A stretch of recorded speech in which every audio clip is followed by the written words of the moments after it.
Hello friends, delish Marathi किचनमध्ये सर्वांचे खूप खूप स्वागत आहे। आज आपण पावसाळ्यात खाण्यासारखी एकदम भन्नाट रेसिपी करणार आहोत, मसाला पावची। अगदी कमी साहित्यात आणि झटपट असा हा मसाला पाव तयार होतो। तुम्ही बघू शकता, एकदम टेम्पटिंग आणि भारी दिसायला आहे आणि चवीला तर एकदम चमचमीत आणि झक्कास आहे। चला तर मग रेसिपीला सुरुवात करूयात।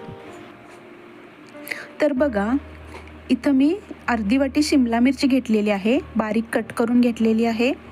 परत 1 वाटी टोमॅटो घेतलेला आहे बारीक चिरून, 1 वाटी कांदा घेतलेला आहे बारीक चिरून, तूप आहे 2 चमचे, लसणाच्या पाकळ्या आहेत 15 ते 20 बारीक चिरलेले आहेत, मीठ आहे, 1 चमचा लाल तिखट आहे आणि 1 चमचा पावभाजी मसाला आहे आणि लादी पाव आपल्याला लागणार आहे। तर बघा, सगळ्यात आधी एका पॅनमध्ये 2 चमचे तेल गरम केलेलं आहे आणि यामध्ये आपण तूप घालून देऊ। बघा, तूप घातलेलं आहे। तूप आणि तेल व्यवस्थित मिक्स करून घ्यायचं आहे आपल्याला आणि याने काय होतं, तूप आपलं करपत नाही। बघा, तेल तूप गरम झालेलं आहे। आता आपण याच्यामध्ये सगळ्यात आधी लसूण घालून देऊयात। बघा, तुम्ही बघू शकता लसणाची क्वांटिटी थोडी जास्त आहे, पण जास्त लसूण वापरल्यामुळे अगदी खमंग असा आपला मसाला पाव तयार होतो। व्यवस्थित लसूण आपण परतून घेऊयात।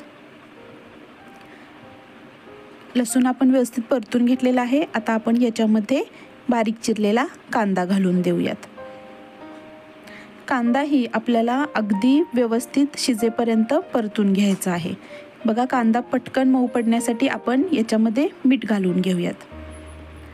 मिक्स करायचं आहे आणि 5 ते 7 मिनिटासाठी मीडियम फ्लेमवर कांदा आपल्याला परतत राहायचा आहे।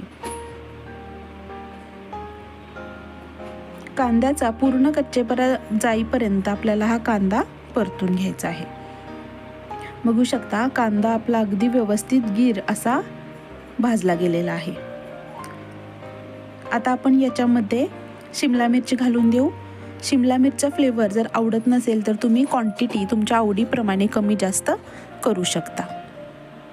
शिमला मिरची आपण मऊ पडेपर्यंत व्यवस्थित शिजवून घेऊयात।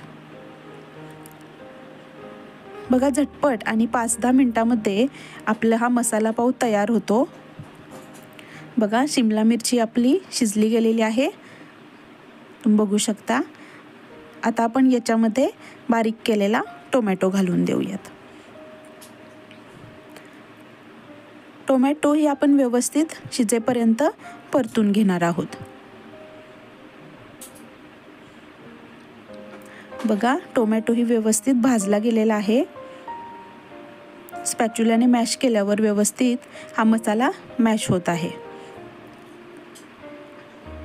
असंच आपल्याला स्पॅच्युलाच्या मदतीने हा मसाला मॅश करून घ्यायचा आहे आणि व्यवस्थित एकजीव करायचा आहे। बघा, व्यवस्थित आपण मॅश करून घेतलेला आहे आणि मसाला व्यवस्थित एकजीवही झालेला आहे। आता आपण याच्यामध्ये पावभाजी मसाला आणि तिखटपूड घालून देऊयात। पावभाजी मसाल्यामध्येही तिखटपणा असतो, त्यामुळे त्या बेताने आपल्याला तिखटपूड याच्यामध्ये घालायची आहे। मसाला पाव हा थोडा तिखटच असतो, त्यामुळे तिखट थोडं जास्त असेल तर चालू शकतं। बघा, व्यवस्थित आता तिखट आणि पावभाजी मसाला आपण मिक्स करून घेऊयात। 1-2 मिनिटासाठी परतल्यानंतर याच्यामध्ये आपण 3 ते 4 चमचे पाणी घालून देऊयात।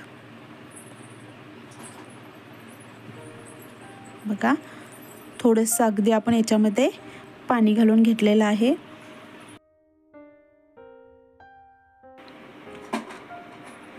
आता आपण काय करणार आहोत, या पॅनमध्ये थोडासाच मसाला ठेवणार आहोत आणि बाकीचा मसाला काढून घेणार आहोत।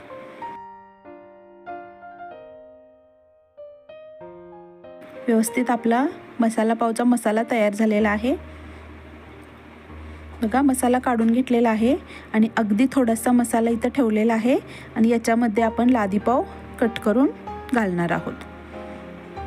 व्यवस्थित एका साईडला आपण हा जो मसाला आहे तो लावून घेतलेला आहे।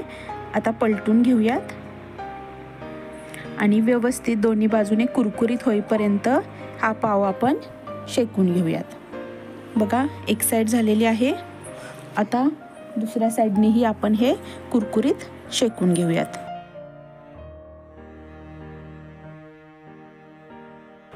बघितलं किती सोपी आहे रेसिपी मसाला पावची.